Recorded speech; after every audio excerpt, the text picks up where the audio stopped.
For nearly 20 years, he haunted the Pacific Northwest. Not a ghost, not a legend, a man, a monster.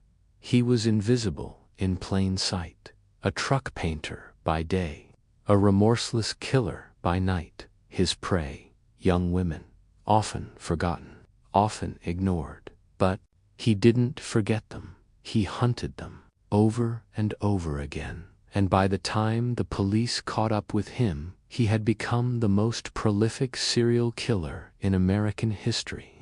This is the horrifying story of Gary Leon Ridgway, the Green River Killer, a man whose crimes not only shook Washington state, but left a bloody footprint on the soul of America.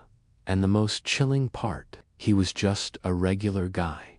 In July 1982, two boys riding their bikes near the Green River in Kent, Washington, made a grisly discovery. Floating in the water was the nude body of a young woman. She would later be identified as Wendy Beld, just 16 years old. Just days later, 3 more bodies were found within a mile. All of them were young women. All had been strangled. Most had worked as sex workers or were runaways, women whom society often turned its back on. The media soon latched on to the case, naming the unknown murderer the Green River Killer. Panic spread across King County. Parents became fearful. Police were overwhelmed. Women vanished.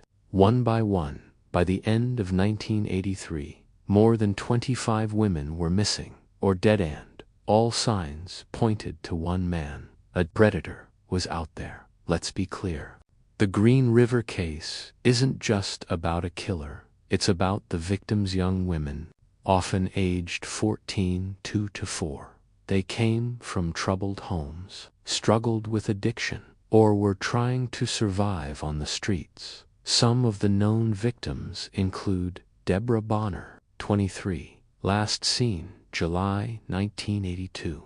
Opal Mills, 16, found in the river with signs of post-mortem abuse. Cynthia Hines, 17, her body dumped like trash. Marcia Chapman, 31, found partially submerged, hands bound. Many were discarded in wooded areas near Seattle or dumped in the river, often naked and left face down.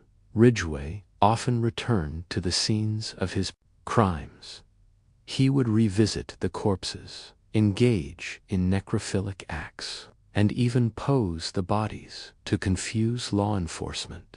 To him, they were objects, not people. By 1984, a special Green River task force was created.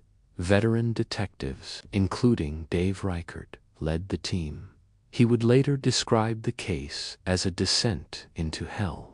Evidence was scarce. The killer left few physical traces, and because the victims were often transient, tips dried up quickly. But then, a strange thing happened. A death row inmate offered to help. Ted Bundy, America's other infamous serial killer from Washington, contacted detectives from Florida State Prison.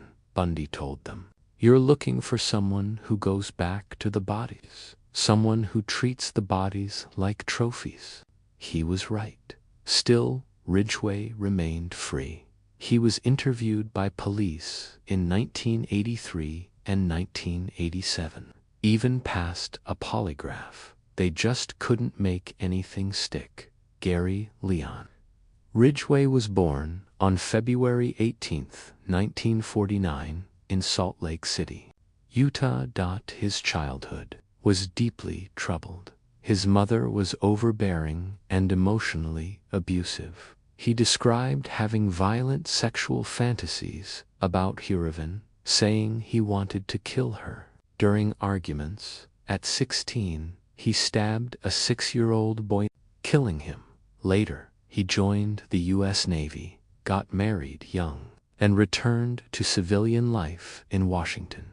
He worked at the Kenworth Truck Company as a spray painter for nearly 30 years by all accounts. He was just another guy. Quiet, neat, co-workers described him as religious and reserved.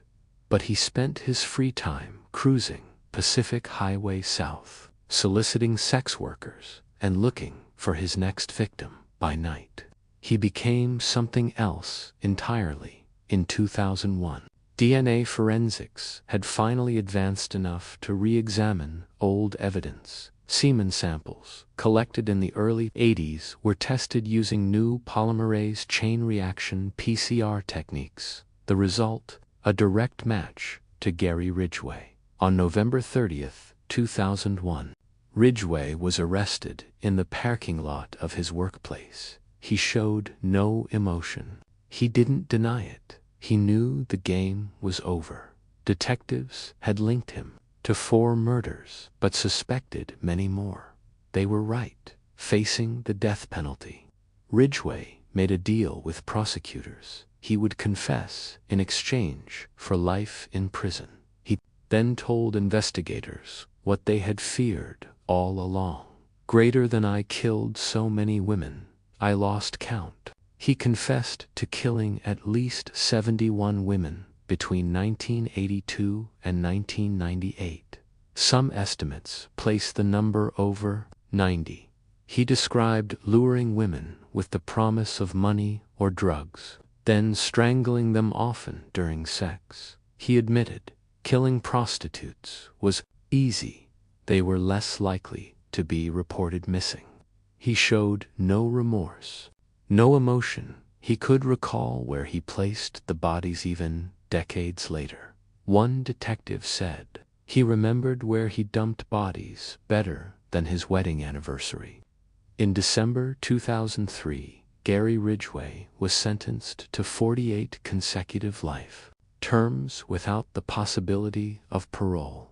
He later received a 49th conviction, and additional bodies are still being linked to him. Some families chose to forgive, others wept in court, still haunted by the images of how their daughters died. He is currently serving his sentence at Washington State Penitentiary in Walla Walla. He will die behind bars. But for many, the damage was already done. Entire families were destroyed. Communities were shaken. The trust in ordinary people shattered forever. Gary Ridgway's case reshaped modern criminal investigation. It emphasized the power of DNA evidence. Even decades later, the danger of underestimating sex worker victims, the chilling reality that monsters don't look like monsters. He wasn't a drifter. He wasn't a genius. He was a husband, co-worker, neighbor, and killer. The Green River Killer left behind more than bodies. He left unanswered questions, grief without closure, and a reminder that evil can hide anywhere. But we remember the victims, we tell their stories, and through these stories, we make sure they are never forgotten. If this case stunned you, share this video, comment below, and hit that subscribe button, because here at the Crime Stream, the truth never sleeps.